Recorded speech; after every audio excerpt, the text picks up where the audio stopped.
성도님들 안녕하십니까? 오늘 함께 묵상할 말씀은 사사기 11장입니다.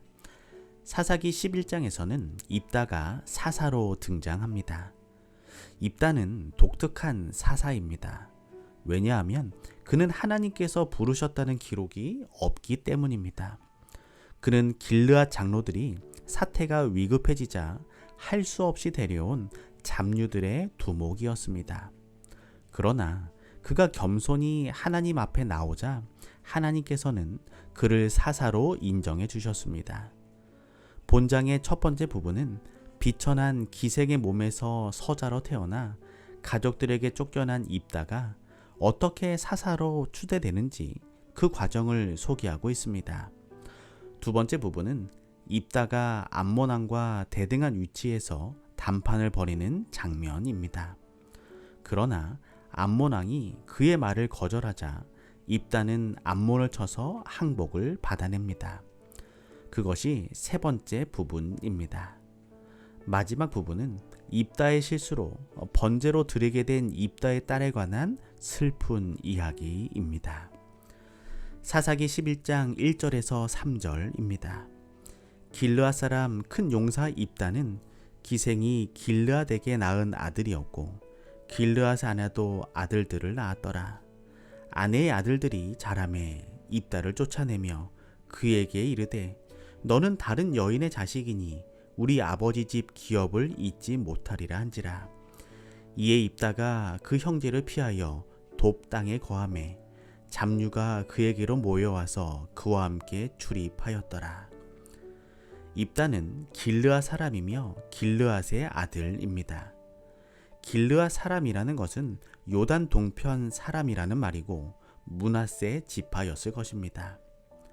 왜 지명과 사람 이름이 같을까요? 므낫세에게 길르앗이라는 손자가 있었는데 그의 이름을 따라 이 지역이 명명되었기 때문입니다. 그러므로 길르앗의 후손 중에는 조상의 이름을 딴 길르앗이라는 이름을 가진 사람들이 많이 있었습니다. 입다의 아버지도 길르앗이라는 이름을 가진 므낫세 지파 마길 가문의 한 후손이었습니다. 입다는 기생의 아들이어서 본처의 아들들에게서 천대를 받고 아버지 집에서 쫓겨났습니다. 입다는 재능이 있고 용맹한 사람이었기 때문에 곧 그 소문이 널리 알려졌고 입다와 같이 불우한 환경에서 자란 사람들이나 사회에서 대접받지 못하고 불만을 품은 사람들이 그의 밑으로 모여들었습니다. 우리는 잡류라고 해서 도덕성이 결여된 범죄자들이라고 생각할 필요는 없습니다. 그는 그런 불우하고 거친 환경 가운데서 성장했으나 큰 용사로서 이름을 날리게 되었습니다. 하나님께서는 사람의 환경보다는 그 마음을 보시는 분이십니다. 그리고 그 마음의 겸손함을 보시고 인정해 주시는 분이심을 우리가 기억하면 좋겠습니다. 사사기 11장 7절입니다. 입다가 길르앗 장로들에게 이르되 너희가 전에 나를 미워하여 내 아버지 집에서 쫓아내지 아니하였느냐? 이제 너희가 환난을 당하였다고 어찌하여 내게 왔느냐? 길르앗의 용맹한 행동은 이미 널리 알려져 있었습니다. 암몬 자손으로부터 자신들을 구원해줄 적당한 지도자를 찾지 못하자 이스라엘 장로들은 할 수 없이 돕 땅에 살고 있는 입다를 군대 사령관으로 초빙하기로 결정하였습니다. 그러나 입다는 기생의 아들이라고 그들이 멸시하여 쫓아낸 사람이었습니다. 그런 사람에게 그들의 장관이 되어달라고 간청하는 것이 내키지 않는 일이었지만 주저하기에는 상황이 너무나 위급했습니다. 하지만 입다는 길르앗 거민들로부터 배신당하고 추방당한 쓰라린 경험을 가지고 있었습니다. 그러므로 그는 적절한 보상과 장래에 대한 보증이 없이는 길르앗 거민들을 위하여 그의 목숨을 내걸 생각이 없었습니다. 그것을 잘 알고 있는 길르앗 장로들은 그를 암몬 족속과 싸우는 군대의 지도자로 삼을 뿐 아니라 길르앗 전 지역을 통치하는 행정 수반으로 삼겠다고 약속하였습니다. 그러한 조건에 입단은 동의하였으며 그들과 언약을 맺었고 그것은 미스바에서 하나님 앞에 엄숙히 선언되었습니다. 사사기 11장 14절입니다. 입다가 암몬 자손의 왕에게 다시 사자를 보내요. 암몬 왕의 논리는 길르앗 땅은 원래 암몬의 땅이었지만 아모리 왕 시온에게 점령당했었는데 이스라엘이 그 땅을 점령했으니 원래 주인인 암몬 족속에게 돌려주는 것이 맞다는 것이었습니다. 거기에 대한 입다의 반론은 명쾌했습니다.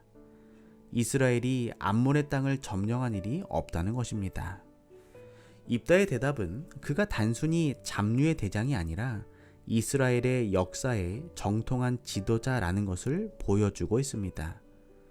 입다는 출애굽 여정을 설명하면서 이스라엘 백성들이 가나안 입성을 눈앞에 두고 암몬 땅을 통과하기를 원했지만 하나님께서 암몬 자손과 다투지 말라 하셨기 때문에 암몬 땅을 통과하지 못하고 대신 아모리 족속의 왕 시온을 쳐서 그 땅을 빼앗았다고 말합니다. 그러므로 이스라엘이 암몬 땅을 빼앗은 일은 없다는 것입니다. 그리고 만일 이 땅이 암몬의 것이었다면 왜 300년 동안이나 아무 의의도 제기하지 않다가 이제야 소유권을 주장하느냐는 것입니다.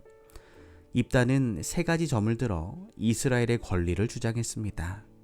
그 땅은 암몬이 아니라 아모리 족속에게서 직접 빼앗아 얻은 것이다.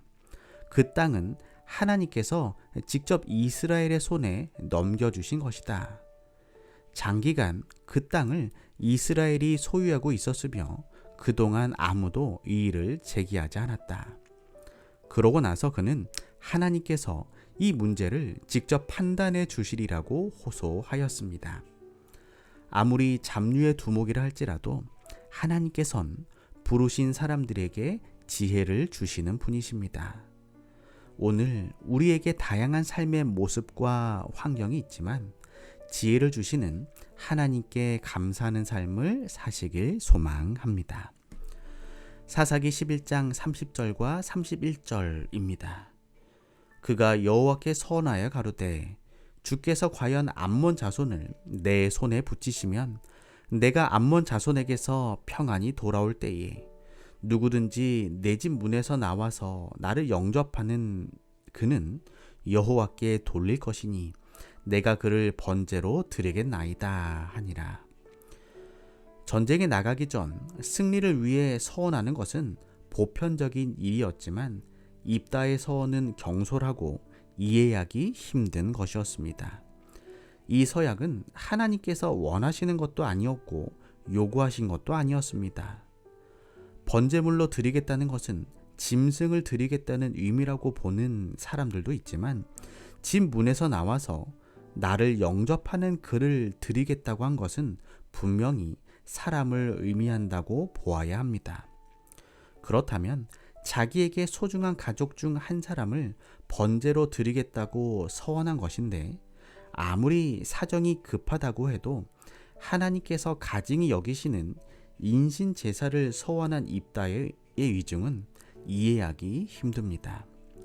입다는 전쟁의 승리는 재물에 달려있지 않다는 것을 잊었습니다. 순종이 제사보다 낫고 듣는 것이 수장의 기름보다 나은 것입니다. 또한 하나님께서는 인신 제물을 원치 않으시고 가증히 여기신다는 사실을 그는 생각지 못했습니다. 하나님 앞에서 한 서원은 잘못된 것이라도 돌이키지 못했습니다. 하나님 앞에서 서약하는 것은 엄숙한 것입니다. 그것은 반드시 지켜져야 합니다. 그러므로 우리는 하나님 앞에서 너무 쉽게 서약을 하는 것은 지혜롭지 못한 일입니다. 그리고 내 힘을 과시하기 위해 서약하는 것도 어리석은 모습입니다. 우리가 하나님께 드릴 서약이 있다면 충분한 기도와 믿음을 가지고 서약을 해야 할 것입니다. 그것이 하나님께서 바라시는 것이기 때문에 그렇습니다. 오늘은 박인호 집사님 가정을 위하여 기도합니다. 사랑의 하나님, 박인호 집사님에게 하늘의 선하신 인도하심과 지혜를 허락하여 주시고 하나님께 쓰임받는 용사의 삶을 살아가게 하여 주시옵소서.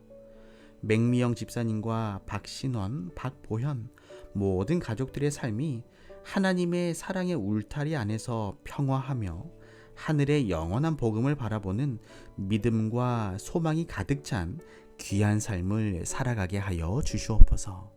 사랑의 예수님의 이름으로 기도합니다.